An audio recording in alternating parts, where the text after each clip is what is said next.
Hi. Today we are going to take a look on chapter 11 on fluid statics. So we will change the topic a little bit here. Um, so first, let's talk about what's defined as a fluid. Okay, so basically, if the material is the shape is not defined, it can change with the container that contains it.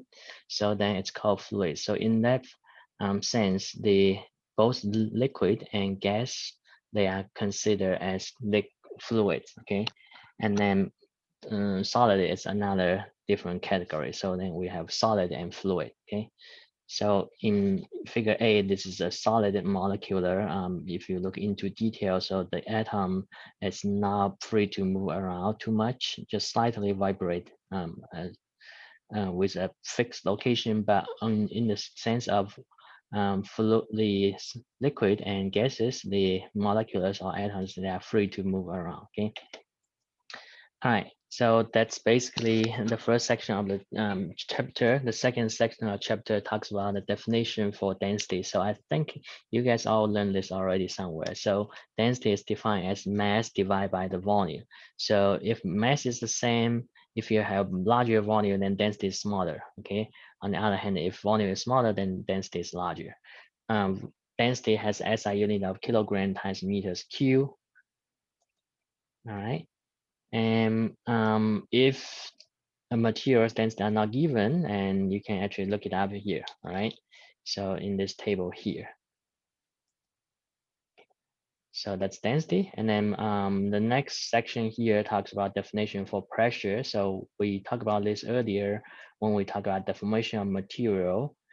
So stress sometimes is interchangeable with the term pressure. So pressure is also defined as force divided by the area under the influence. So F divided by A is gives you pressure as SI unit is newtons per meter square, or with its own name, Pascal. In symbol, you write capital P and lowercase a.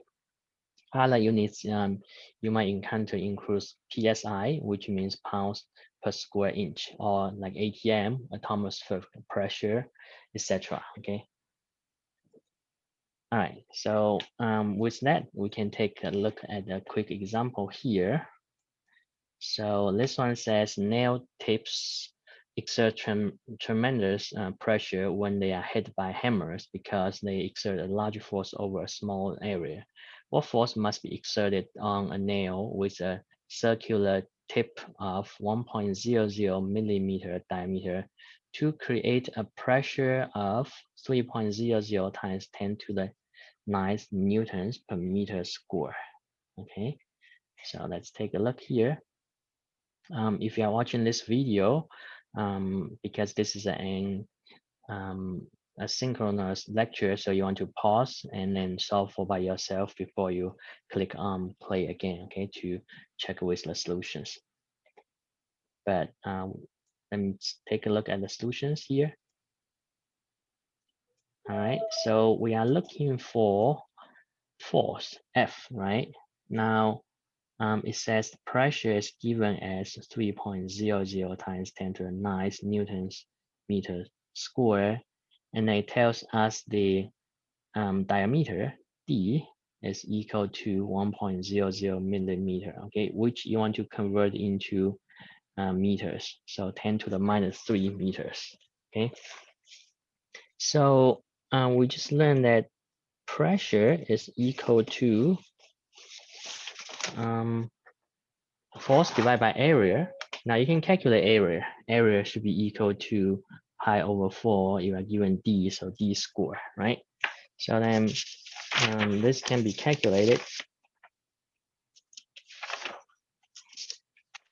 And you can set up the equation here. Pressure equals to force divided by area. So then force would be equal to pressure times area, or pressure times pi over 4 times D square, okay? So basically 3.00 times 10 to the 9 Newton meter square times pi over 4 times 1.00 times 10 to the minus 3 meters. You want to square this guy here. All right. So then that will give you about 3.14 times 10 to the third. newtons of force. Okay.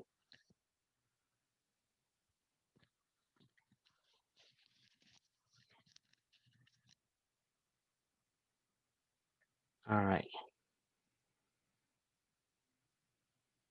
Oh, actually, it looks like it's going to be a different number. Let me just double check with my calculator. So it'll be 3 times 3.14 and divided by 4. Okay, my apology. So it should be 2.36 instead of 3.14. Okay.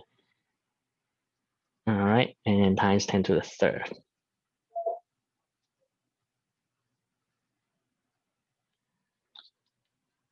All right, so let's take a look on the next section here. So if an object is inside a fluid, then the pressure experience actually depends on the depth in the fluid. So you can see if you are down here, then the pressure will be larger than if you are above here, right? If you guys go diving, you can probably experience that. When you are closer to the water surface, the pressure is not as high as compared to if you are going deeper into the water, right? So basically the pressure when you're at the bottom over here, it should be equal to the force on the area here. So the force will be equal to the weight above for the water above, okay? The weight of the water above this area, okay? So then force equal to mg divided by a. So if you multiply numerator by h, also denominator by h, then a times h gives you v, the volume. So m divided by this volume will give you the rho, the density. So then pressure equals to rho gh, okay? So this is assuming that it's vacuum on the top over here, okay? Similarly, for the atmospheric pressure we experience at sea level, so it's basically a unit area above whatever molecular air molecules above this unit area, the weight exerted on this area will give you the pressure for the atmospheric pressure, okay? At sea level, that has been measured to be 1.01 times 10 to the fifth newtons per meter square, okay? And we also call this as 1 atm, okay? So this is 1 atm. And that's sometimes another unit for the pressure that you will see, okay? Now let's again take a quick look on this example here. It says water towers store water above the level of the consumers for times of heavy use, eliminating the need for high-speed pumps. How high above a user must the water level be to create a gauge pressure of 3.00 times 10 to the fifth newtons per meter square, okay? So in this case, so let's take a look here together. And again, if you are watching this, you can pause this and then solve for it by yourself and then check on the solution with me later, okay? All right, so in this case, you need to have a pressure P, and we say if, so pressure P for the fluid, if you are in the fluid, that's equal to rho GH, right? So it tells you that you want this gauge pressure, and so rho for water, you can look it up. It's going to be 1.00 times 10 to the third kilograms meters cube. G is 9.8, and you're looking for H, right? So basically, H would be equal to P divided by rho times G. So then 3.00 times 10 to the fifth newtons per meter square divided by rho 1.00 times 10 to the third kilogram meter cube times 9.8 meters per second square. Okay, so this will give you roughly 30.6 meters above the level. Okay, to in order to achieve that much of pressure. Okay, all right.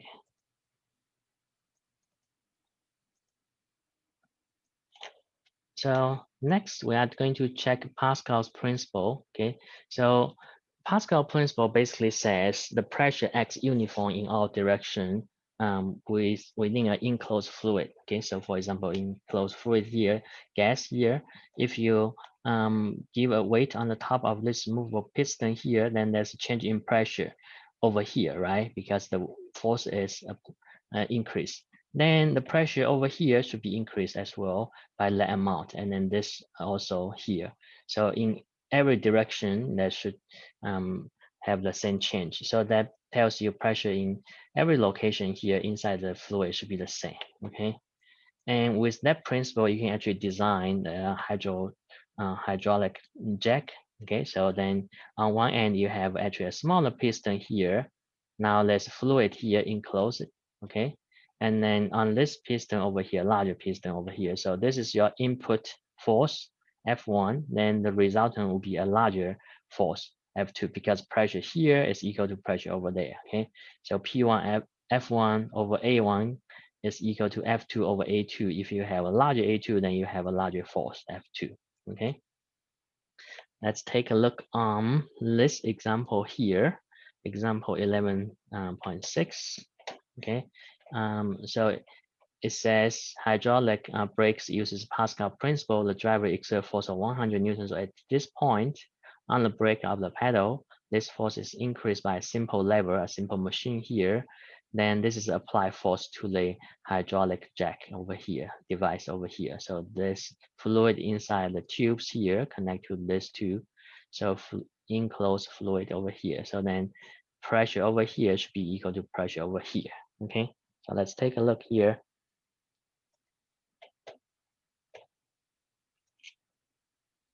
So on the simple lever there, it tells you apply 100 newtons force, right? And then this lever arm is 0.2 meters, and this guy is 0.04 meters. Then there's F1 applied, okay? So then F1, so for this is X rotation. So F times 0.200 meters, right? That should be equal to the torque produced by this guy, F1 times 0.040 meters.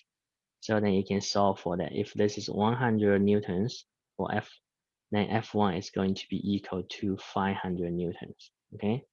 Now you have 500 newtons on this guy. Apply the Pascal's principle, F1 over A1, that should be equal to F2 over A2, right? In the problem, it gives you not A1, A2 directly, but the diameters D1 and D2. So A equals to pi over 4 times D.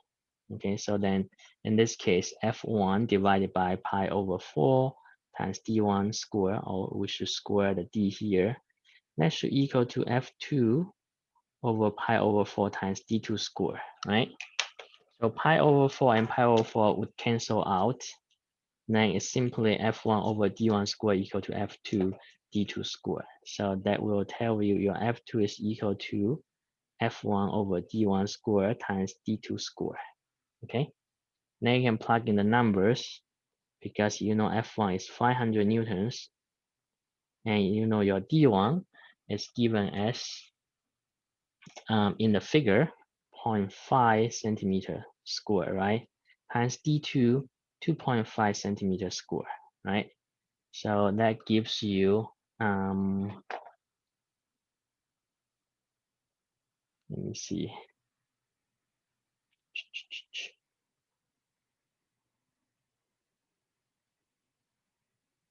12500 newtons of force. Okay, so that's how much force can be applied. Okay, all right.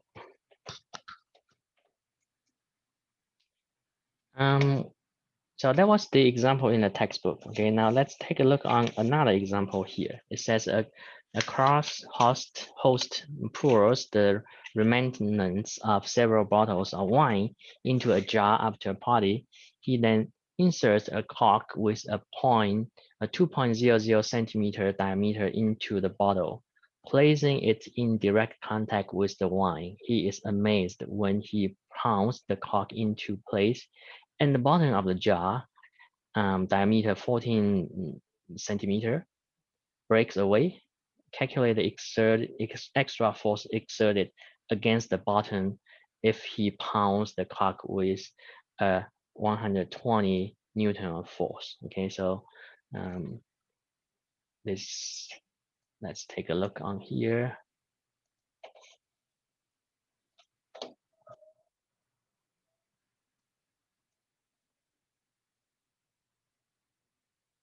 I apologize, I forgot to share the screen, but let me share it briefly again so you can read the problem over here as I sketch the problem over here. So let's take a look over here. So if this is the bottle,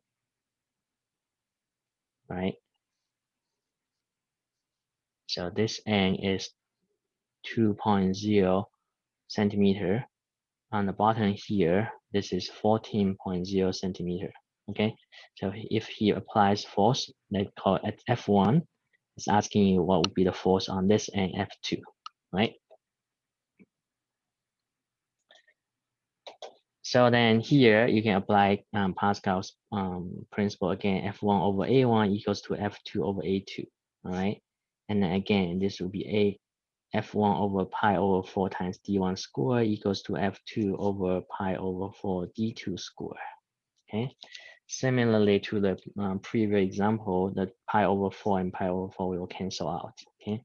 So then your F2 can be calculated, it will be F1 over D1 square times D2 square, okay? F1 is given as 120 newtons divided by 2.00 centimeters square times 14.0 centimeters square, okay? So this then will tell you your F2 is going to be 5880 newtons, okay? So you can see a very large force is being applied, extra force is being applied to the bottom of the bottle, okay?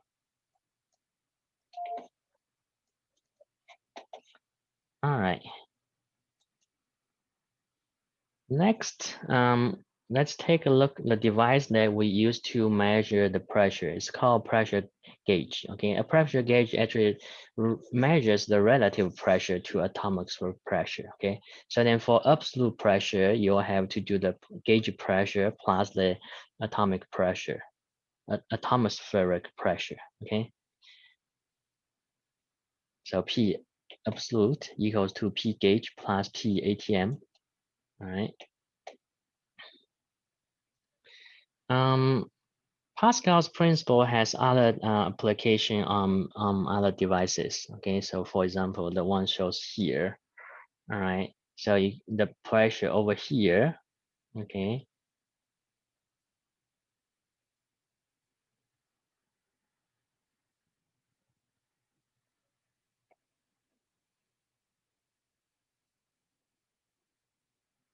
all right, and then there's this device over here. So then pressure apply over here. There's a pivot point. Okay, so then for the spring here, you can actually see the pressure over there. Okay.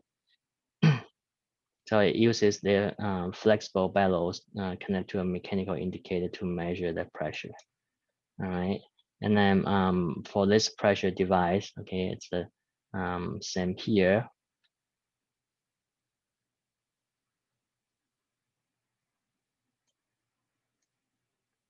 In chemistry, you might heard a lot of the mercury barometer. So basically, this is the setup for a mercury barometer. So it's vacuum on the top end here.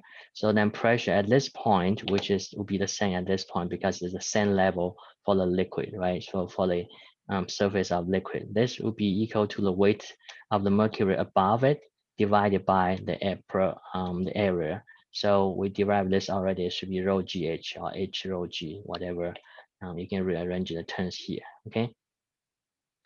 So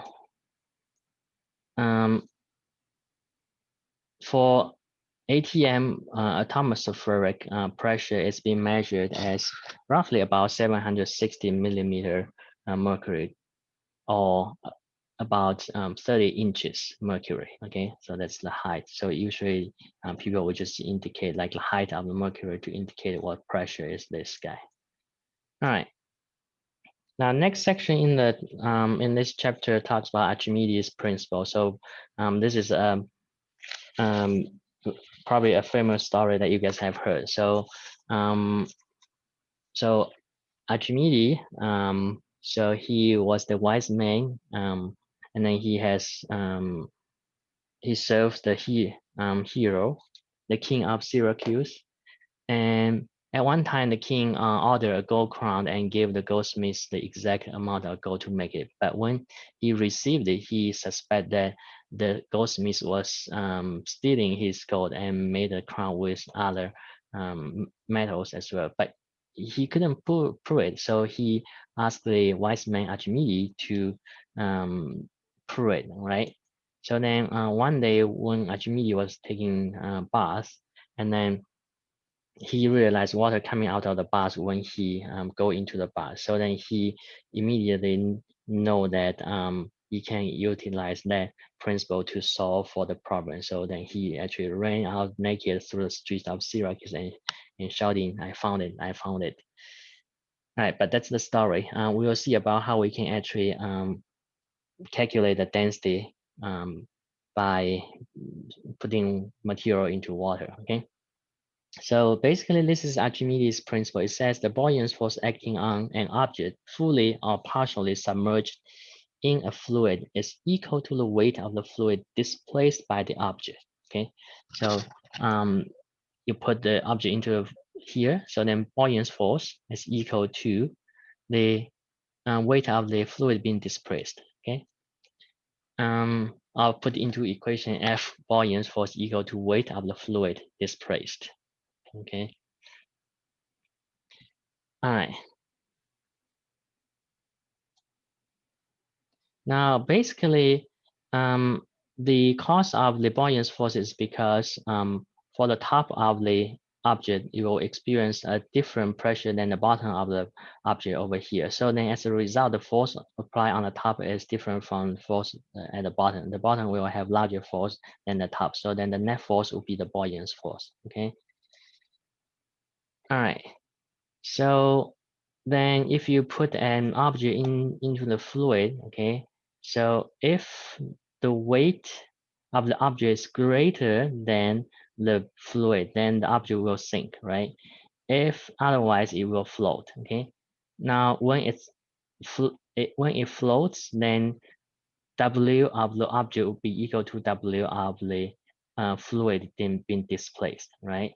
Now, the weight for the object will be equal to the mass of the object times G, which is equal to the density of the object times the volume times G.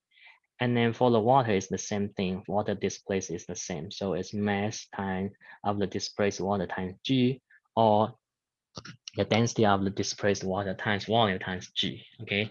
So if the object flows, these two should equal to each other. All right. Now, often it's interesting to know how much portion of the object is submerged into the fluid if it floats on the surface of water, okay? So then the volume that is submerged divided by the volume of the object, that gives you the fraction submerged, okay? And volume submerged is equal to volume of the water displaced, right? So then that's equal to this guy divided by volume of the object. Volume of the fluid displaced should be equal to mass of the fluid displaced divided by the density of the fluid. And then divided by mass of the object divided by density of the object, okay? Now, because the object is floating, so then mass of the fluid times G equal to mass of the object times G, right? The weight equal to each other, or simply mass of the fluid equal to mass of the object. Okay, so this is Archimedes' principle. In that sense, then you can see this mass and this mass will cancel out. So then the fraction submerged for the object should be just equal to the density of the object divided by the density of the fluid, okay? So then you can determine if the object will be floating or sinking down by just compare its density to the density of the fluid. If the density of the object is lighter, then it will float. Okay, if it's heavier than the fluid, then it will sink. All right, now let's take a look on how you can actually use the Archimedes principle to calculate the density of the object. So once you can calculate the density of the object, then you can determine what material made the object. Okay. So let's take a look here. It says a rock with mass of 540 in air is found to have an apparent mass of 342 grams when submerged in water. One mass of water is displaced. And what's the volume of the rock? What's the average density? Is this consistent with the volume for granite? Okay. So if you are watching this again, pause it and then solve for yourself, and then you can resume and then take the solution with me. Okay, so let's take a look here. If there's a balanced machine, right? Now there's a rocket, you can wave the mass of it, right? Inside the water and then in the air. So in the air, it's the actual mass, m equal to 540 grams. Now in the water, because of the buoyant force acting on the object, so then you'll get a different apparent mass equals to 342 grams. Okay. So basically, that's because there's the weight of the rock itself, and then there's the buoyant force, right? All right. And the difference of these two will be giving you the apparent weight, right? So mg minus fb will be equal to m apparent times g, which means apparent weight, okay?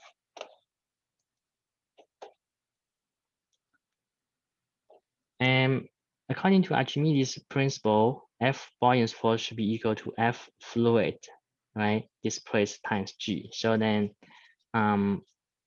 mg minus m fluid times G equals to m apparent times G, right? So then you can cancel out the G across because G is on each of the terms. So then the mass of the fluid should be equal to the mass minus the apparent mass, okay? So it would be 540 grams times minus 342 grams. That gives you 198 grams, okay? So this is the mass of the fluid displaced, okay? Now B is asking you, what's the volume of the rock, okay? So the volume of the rock actually should be equal to the volume of the fluid displaced, right? Because the rock is taking the place of the volume, the fluid. So then that would be equal to mass of the fluid divided by the density of the fluid, right? In this case, it will be water. So it's 198 grams divided by 1 grams per centimeter cube, 198 centimeter cube, okay, for the volume. Now C is asking you what's the density of the rock. So rho of the rock, you should do mass of the rock divided by volume of the rock, right? So mass would be 540 grams divided by 198 centimeter cube, which gives you 2.73 grams centimeter cube. Okay, this is consistent with the 2.7 grams centimeter cube. Okay, they are close to each other. All right, for the granite.